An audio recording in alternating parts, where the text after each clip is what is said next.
Mesdames et messieurs, c'est pour moi un grand plaisir de prendre la parole ce matin au cours de cette cérémonie de lancement de la Fédération des jeunes progressistes haïtiens.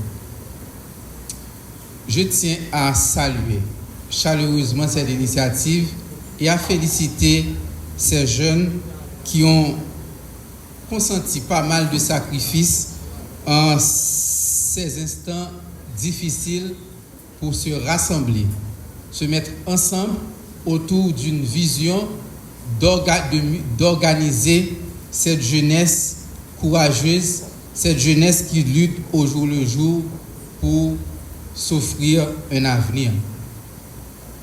Vous devez comprendre qu'aujourd'hui, il faut se sacrifier beaucoup plus qu'avant en Haïti. Hier, je disais à un ami, nous avons besoin de 10 fois plus de courage. Je dis qu'après le tremblement de terre 2010, là, pour nous capables de reconstruire Haïti.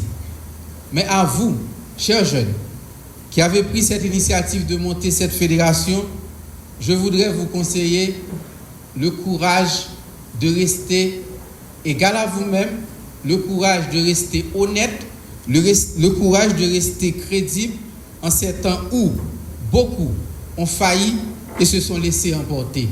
Ce pays a besoin plus que jamais d'éthique, ce pays a besoin plus que jamais d'intégrité et cette jeunesse doit en faire preuve.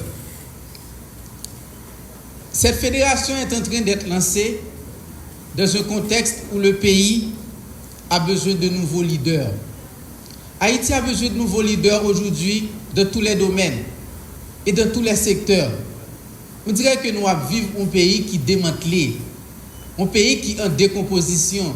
Et beaucoup parlent, depuis un certain temps, de société en putréfaction. Et c'est dans ce moment-là, en ce temps de crise, en ce temps difficile, que vous devez vous affirmer autrement. Et les nouveaux leaders dont ce pays a besoin, ce n'est pas dans le ciel qui a sorti. On ne les trouvera pas ailleurs, on les trouvera ici. Ils sont dans cette salle et vous devez les incarner. On a besoin de nouveaux leaders dans le secteur universitaire, dans le secteur de la presse, parmi les religieux, mais aussi et surtout au sein de cette jeunesse qui se cherche, cette jeunesse qui doit inventer son avenir et cette jeunesse qui doit beaucoup aider à développer un autre type de rapport avec la société. Aujourd'hui, dans tous les secteurs, on a besoin de changer notre rapport avec la société et cette jeunesse doit commencer à en faire preuve. L'acte que vous avez posé ce matin en fondant cette fédération, nous devons comprendre le sens profond. C'est une jeunesse qui se met debout. D'autres ont déjà chuté. Il y a d'autres qui ne croient pas dans le demain encore. Il y a d'autres qui ne croient pas dans le changement pays. Il y a un pile. Même je ne dis pas tremblement de terre, il y a un pile bâtiment qui quitté à terre. Il y a des gens qui a terre pas pleuvé encore. Mais vous êtes debout ce matin. Debout à un moment où le pays est meurtri, où les familles sont désespérées. Il y a beaucoup de déplacés qui ne peuvent pas se regarder en face. Vous êtes en train de réinventer l'espoir. Vous êtes en train de dire à tout le reste de la jeunesse qui n'est pas présente aujourd'hui qu'on peut prendre un nouveau départ et qu'on peut bâtir ensemble ce pays. Le génie haïtien aujourd'hui doit se mettre à l'œuvre. Nous avons plus de difficultés que presque toute l'autre génération qui passait avant nous dans le 19e et dans le 21e siècle. Je dis, c'est nos pays détruits que nous vivons. Et le génie haïtien doit rassembler les énergies, les efforts et les générosités de cœur, les générosités d'âme pour construire ensemble un grand avenir et montrer au reste du monde que ce pays n'a pas perdu le sens de l'histoire. Vous êtes en train de lancer cette fédération à un moment où le pays s'engage dans une transition qui peine à trouver sa vraie voie. Il y en a qui disent que cette transition a déjà échoué. Que l'y échoué, que le pas échoué. Laissez-moi vous dire que nous sommes en train de vivre aujourd'hui ce que l'on pourrait appeler la conjoncture de la page vide. C'est-à-dire un moment où l'on doit écrire un nouveau départ pour Haïti. Là, on prend une page vide où on écrit ça ou les souliers. Et c'est pour ça que m'invite nous garder Haïti, jeudi, et conférence ça, propos mieux, libre aller dans ce sens ça. Dans ce sens, un pays, jeudi, qui méritait pour que nous parlions de nouvelles orientations. Et ces orientations, lieu doivent empreintes de profondeur, réflexion, analyse de en jeunesse, de monde dans tout secteur qui est d'accord qu'aujourd'hui, il faut vraiment prendre un nouveau départ. Alors que tout est urgent, il y a une plus grosse urgence pays à aujourd'hui, nous tous nous connaissons, c'est la sécurité. Thème conférence matin, c'est jeunesse, insécurité, transition, conférence nationale et élection, comment résoudre la crise. Mais regardez, chaque concept qui est dans le thème, vous êtes capable de dire une abgoumé avec l'autre. Son jeunesse qui a vécu en insécurité, son jeunesse dans un contexte de transition qui se cherche, c'est une jeunesse, il a parlé de une conférence nationale, mais qui pas tête li là-dedans, qui pas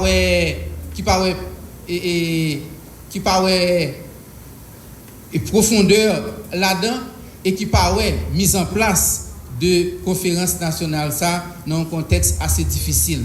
On pas même besoin de dire élection. Si nous regardons conférence nationale là, on en parle depuis des années. Tuneb Delpé, le feu sénateur Tuneb Delpé en faisait son cheval de bataille. Mais plus que jamais, on doit résoudre le problème de l'insécurité. Cette jeunesse qui se cherche doit trouver sa voie. On doit organiser la conférence nationale. Ce pays doit inévitablement organiser des élections, parce que depuis 8 ans, on n'a pas fait élection. Mais comment y arriver? Voyons d'abord la première urgence du moment, l'insécurité. Nous devons admettre que l'insécurité que nous sommes en train de connaître en Haïti est quand même un phénomène qui était prévisible. Au début des années 90, les signaux étaient déjà au rouge. La police nationale, mise en place en 1994 après le retour à l'ordre constitutionnel, ne peut pas répondre aujourd'hui aux défis de l'heure. C'est une police qui n'a pas été préparée à affronter ce grand banditisme auquel fait face le pays. Et l'armée, et depuis la démobilisation de l'armée, c'est comme si pas de jamais une structure dans l'État qui était préparée, qui était capable de prévoir ça que nous avons fait face à lui-même là. Et c'est un État défaillant qui ne s'est jamais donné les moyens d'analyse, qui ne s'est jamais donné les moyens de réflexion afin de prévoir ce que nous sommes en train de connaître et qui nous paralyse tous et toutes aujourd'hui et qui paralyse la vie administrative et politique en Haïti aujourd'hui. Après le démantèlement, après la démobilisation de l'armée en 1994 et la mise en place de l'institution policière et qui était remplacée l'armée, il n'était non seulement pas paré pour lui faire face à ce que nous avons vu aujourd'hui, qui est un phénomène de gangstérisation généralisée, ce phénomène de grand banditisme qu'on pourrait aussi qualifier de terrorisme local, mais aussi l'État haïtien pas de jamais baïtet les moyens d'analyse et les moyens de réflexion pour être capable de prévoir ce que nous vivons là, mais aussi prévenir lui. Donc au fur et à mesure que la société il a évolué au fur et à mesure que des gangs a mis en place avec aussi une certaine complicité d'hommes politiques, d'hommes du secteur privé, pas aucune structure dans l'État, que ce soit au niveau du ministère de la Justice, que ce soit au niveau du ministère de l'Intérieur, que ce soit au niveau du ministère de la Défense qui te réapparaît dans le paysage institutionnel haïtien. À partir de 2012, il n'y a jamais eu de réflexion profonde. Donc, la place donnée au renseignement en Haïti est une place négligée. Ce qui se passe à l'intérieur du territoire, ce qui traverse nos frontières, n'ont jamais été pris en compte pendant au moins les 30 dernières années depuis que l'armée l'était disparaît dans le paysage haïtien. Donc, ça que nous vivons aujourd'hui, ce n'est pas un hasard. Yon gang en Haïti, je dis, nous devons prendre notre complexité. Yon gang en Haïti, je dis, il y a plusieurs composantes. Inévitable, bien évidemment, il y a une composante armée, et c'est la face visible, ça que nous voyons, de jeunes qui bloqué route nationale, de jeunes qui participaient dans des opérations de kidnapping, qui mettaient les gens dehors dans le quartier, qui attaquaient, qui boulaient, et c'est eux-mêmes qui fassent visible là. Mais aussi, les gangs ont d'autres composantes. Il y a des composantes intellectuelles tout. De monde qui l'a et qui a pensé pour eux, qui écrit discours et qui canalise. Lorsque nous voyons que gang a joué avec l'opinion publique, ce n'est pas un fait du hasard.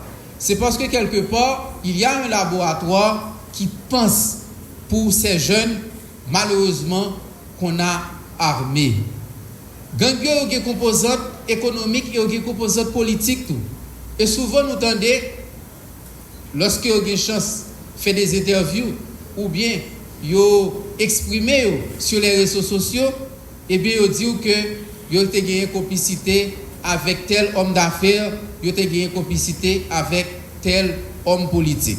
Ce qui fait que aujourd'hui déraciner l'insécurité en Haïti devient un défi de plus en plus majeur. Et c'est dans ce contexte-là que nous devons parler aussi. Et le pays, il doit organiser des élections.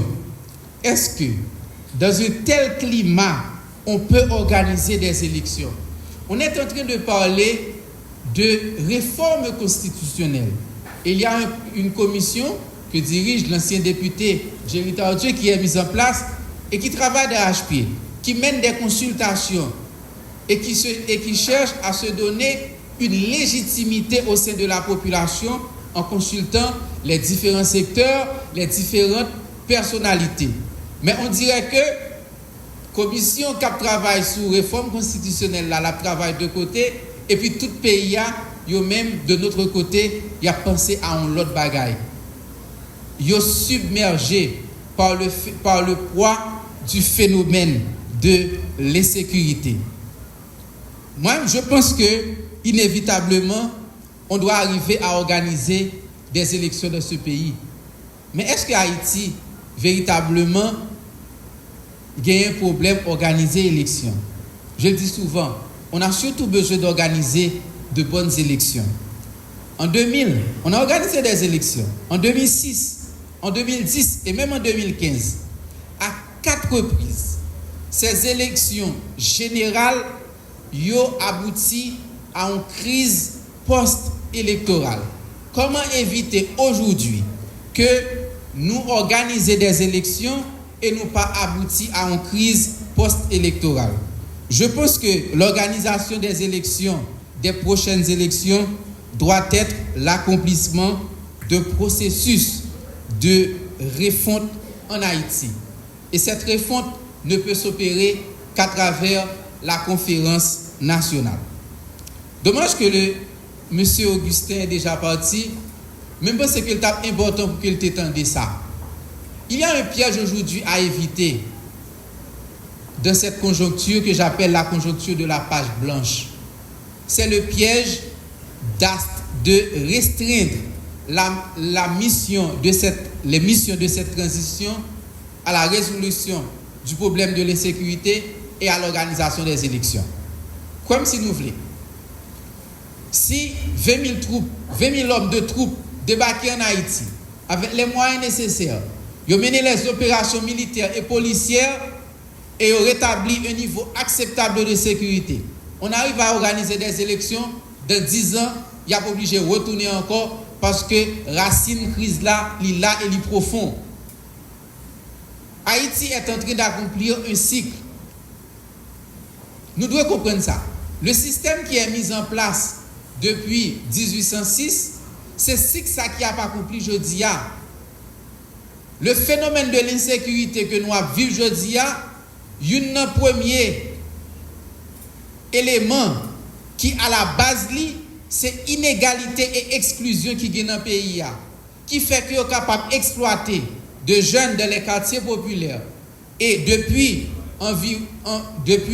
les 30 dernières années, quartiers populaires constamment dans Port-au-Prince, c'est bastion pour de jeunes qui initient une activité gang.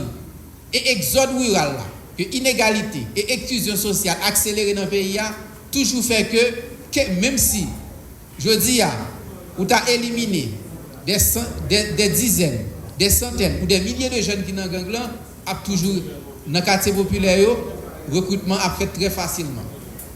On parle aujourd'hui de près de 43 000 jeunes qui sont impliqués dans les gangs. Et c'est un défi énorme. Dans l'Artibonite, il y a environ 9 600. Nous devons comprendre combien de jeunes qui sont dans la zone métropolitaine dans le gang. Selon les normes internationales, on a besoin d'environ 60 000 policiers pour nous capables de gagner un standard de sécurité en Haïti. Nous pas même gagner 15 000 policiers. Donc, défi qui attend nous aujourd'hui dans le pays, c'est des défis énormes. Et on a besoin de 10 fois plus de courage pour affronter ces défis qu'il en fallait en 2010. Donc, Haïti aujourd'hui, ce pays détruit, il n'est pas capable de prendre chemin élection et pour dire qu'on va connaître un cycle de stabilité, de croissance dans le pays. Entrepreneurs comme Gilbert Hippolyte qui est là, nous souvent partagé idées. Dernière fois, on a parlé, il y a 4 gros projets pour le pays qui ont créé des milliers d'emplois, mais les investisseurs qui doivent venir de l'étranger n'ont pas foutu venir. Ils pensent à l'Afrique, mais je sais que c'est un grand patriote, il reste encore, mais beaucoup pas. Donc on doit prendre conscience aujourd'hui que de sortir de ce piège, de croire que les plus grandes missions de cette transition, c'est de rétablir la sécurité et d'organiser des élections. Non. La mission fondamentale de cette transition, c'est de réaliser la conférence nationale et de donner un nouveau départ à ce pays.